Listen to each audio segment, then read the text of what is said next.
This is the Lucid Gravity. We're here at the Miami International Auto Show getting a sneak peek. Let's go check out the specs.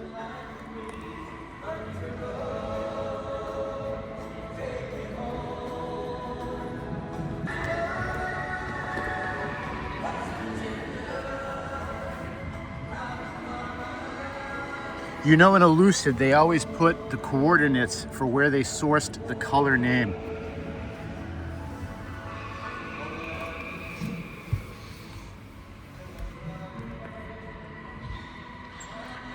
Put in the comments, what are your first impressions of this? I love that baseball glove color. Interior leather is always one of my favorites, especially paired with a black exterior.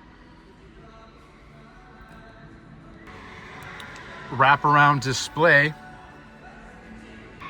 Now, my memory is that there will be 4 trims on this car, and the Sapphire that they might come out with will be something like 1,200 horsepower.